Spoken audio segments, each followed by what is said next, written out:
Next, we're going to move to our EHail presentation. On the agenda, we have a resolution in front of the Commission to extend the EHail pilot program for an additional year.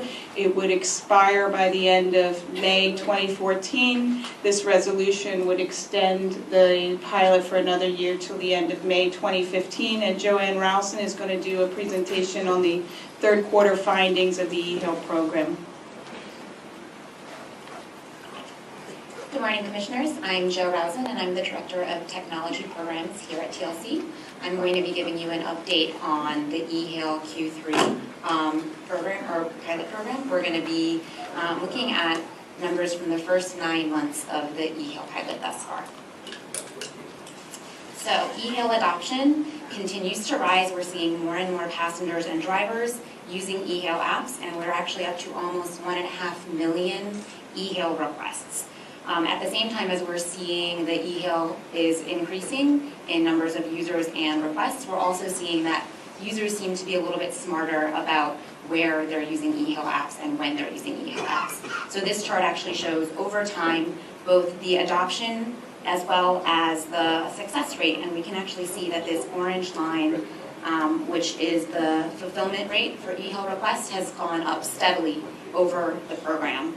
We're all the way up to around 38%. At the beginning of the program, we saw it was a little bit less than 20%. So folks seem to be smarter about where it makes sense to use EHail apps.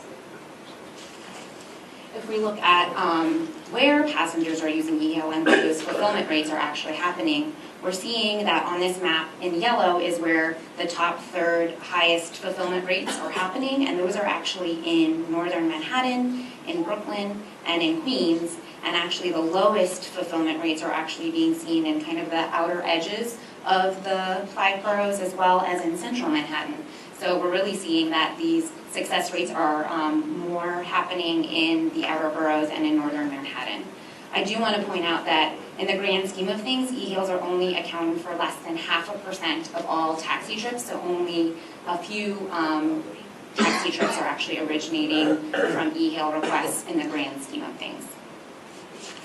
If we look at where those taxi trips are that have originated from EHail versus where the general pool of taxi trips are, we're seeing that it's very pronounced that this is in northern Manhattan and the outer boroughs. 75% of all EHail trips were picked up either north of Manhattan or north of 110th Street in Manhattan in the outer boroughs, excluding the airports. That's compared with less than 6% of all taxi pickups. So what we're really seeing is a continuation of the trends of what we saw in the first 2 quarters, but just more pronounced, that people are really using EHail in areas that are typically underserved by taxis. Of particular note on this chart, Brooklyn north of Prospect Park represented 52% of all EHail pickups versus only almost 3% of all taxi pickups. Looking at when passengers are using EHail, we're seeing very cyclical patterns that kind of mimic the overall taxi pickup patterns in terms of the days of the week and times of day. With EHails actually distributed a little bit earlier in the morning, we're seeing 22% of EHails are early in the morning versus only 15% of all taxi trips, but generally mimicking the overall taxi patterns. Turning now to the impact on our TLC's regulated industries, looking at yellow taxi cabs, the average number of daily trips has decreased just a little bit compared to same time last year, but we're actually seeing that the average fare box amount is actually up slightly. So while there are fewer trips, drivers are taking home a little bit more than they were compared to same time last year. When looking at drivers that used EHail apps compared to their peers, we're actually seeing that they're averaging approximately the same number of trips per shift as their peers that did not use EHail.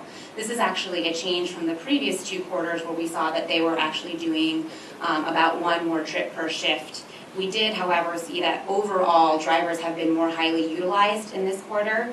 And at the end of February, they were doing around 27 trips per shift versus early in the year only 22, 23 trips per shift. So it may be that EHail is not making as much of a difference because they're having no trouble finding trips on their own.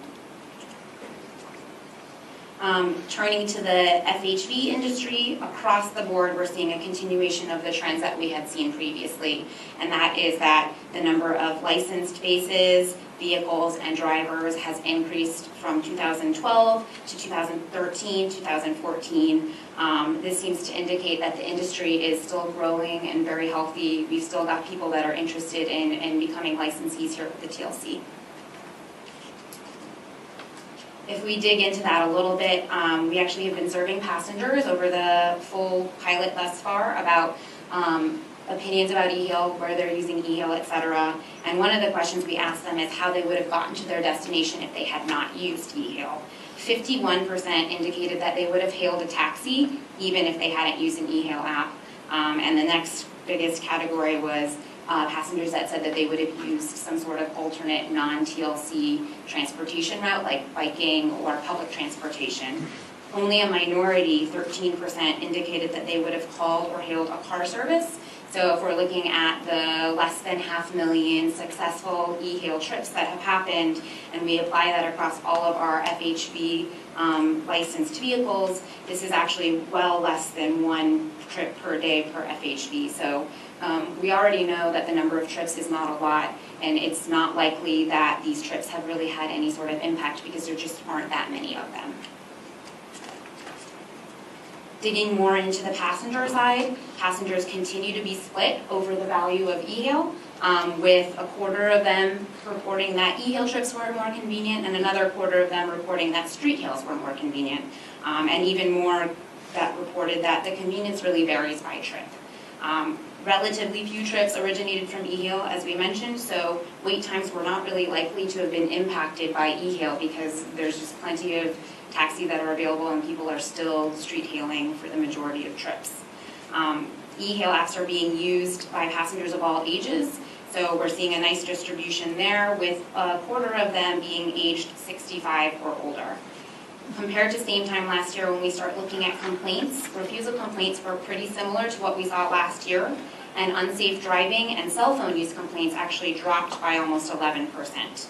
Obviously, safety is a big topic in New York City right now, so we have been really clear that EHail apps need to make sure that they're operating in a safe manner. We have requirements that they have to be locked down while the vehicle is in motion to discourage distracted driving. The only thing they can do is a one-touch acceptance. And so we dug in a little bit into the collision data that we've received from DMV, and we're seeing that actually only 2.7% of drivers who participated in EHail were involved in collisions over the pilot versus 6.2% of drivers who did not participate in EHail during that same time period. So it doesn't look like EHail is leading to increases in unsafe driving as well. It may actually be that once a driver is able to accept an EHail, they're able to pay more attention to the road and where they're going rather than scanning for the next fare. So in conclusion, the data that we've evaluated over the first 9 months of the pilot has indicated that EHail apps are increasing the efficiency that passengers and drivers can find each other, particularly in certain low-trafficked areas. And it looks like it's doing so without negatively impacting the FHV industry or the general taxi hailing public. And so we definitely are interested in continuing to monitor this. We've got the next quarterly report that should be coming out at the end of the first year, which is at the end of May. Once we get all of that data in, we are excited to tabulate it for you guys and share it with you, and look forward to giving you those results. If you have any questions, I'm happy to answer them. Companies that have been approved. Uber was the first one, followed by Halo is the second one that was approved. Taxi Magic is the third one, and then we actually just approved in April a fourth company, Mobile Knowledge Corporation. To my knowledge, they have not yet launched. They got their approvals, and now they're working with folks to actually get users, etc., but they haven't launched yet. So there are four. And what is the criteria to approve these companies? They've got to meet all of the terms that are outlined in the pilot proposal and in the MOU. This includes going through an application process at licensing to make sure that they have all of the requisite insurances, and then my team actually goes out and reviews their documentation and tests the systems to make sure that they're in compliance with all of the things like the vehicle or being locked down when the vehicle's in motion. I think we have some radius restrictions that make sure you can only hail or e-hail within a half-mile radius within Manhattan and a 1.5-mile radius in the outer boroughs. So we check all of those requirements and make sure that the apps are in compliance.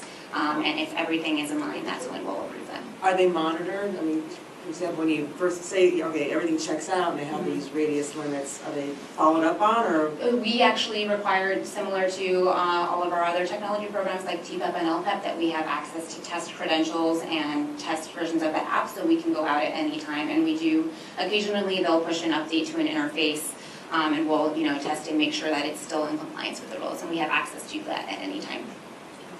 Thank you. No problem. Any other questions?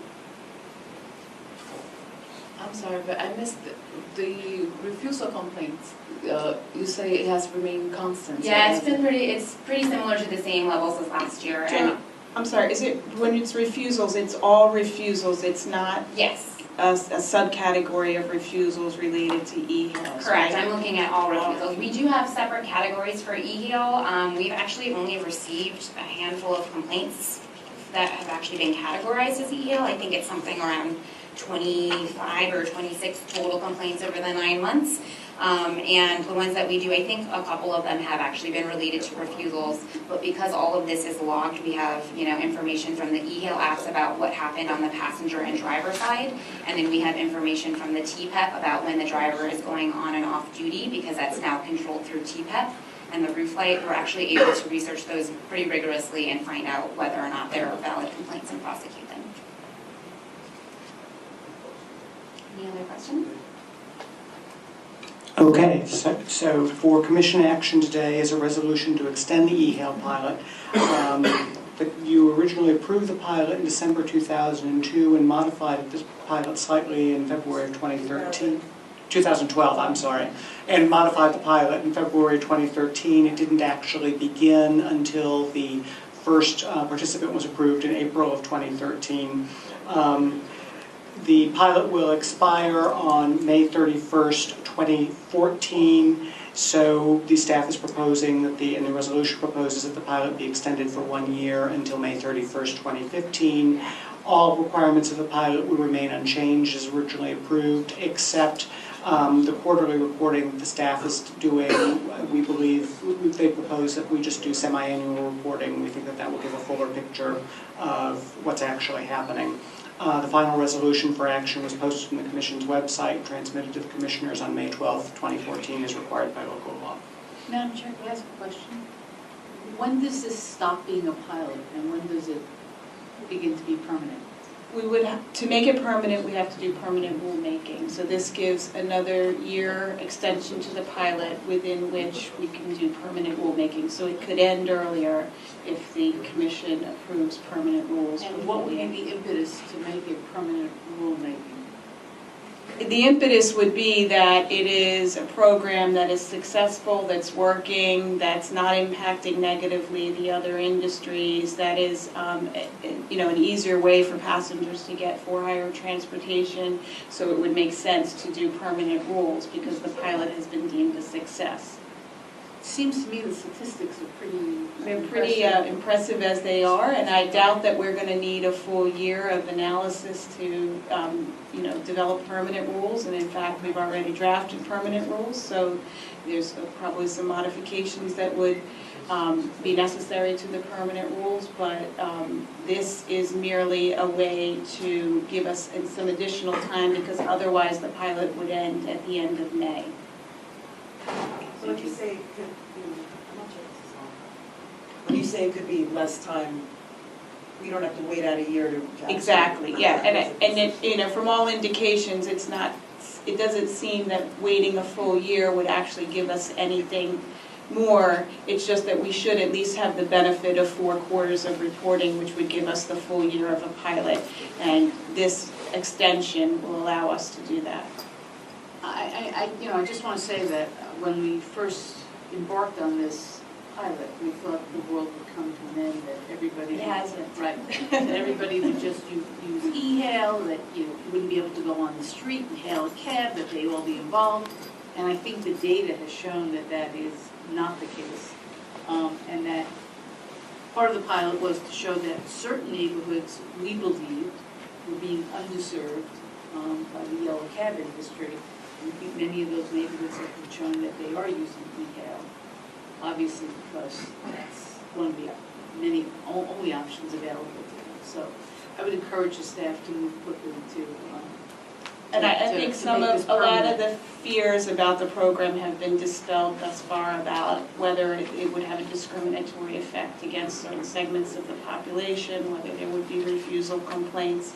And I think one of the sort of fundamental understandings at the beginning that the strong tradition of hailing within Manhattan was not going to be undercut has proven to be true. This is sort of in addition to the ability to hail, but the core of taxi business is still going to revolve around the hand in the street in Manhattan. So we can bring the resolution for a vote. I can do a roll call. Commissioner Root? Commissioner Joshi? 4. Commissioner Wangel? 4. Commissioner Gonzalez? 4. Commissioner Polanco? 4. And Commissioner Marino? 4. Thank you.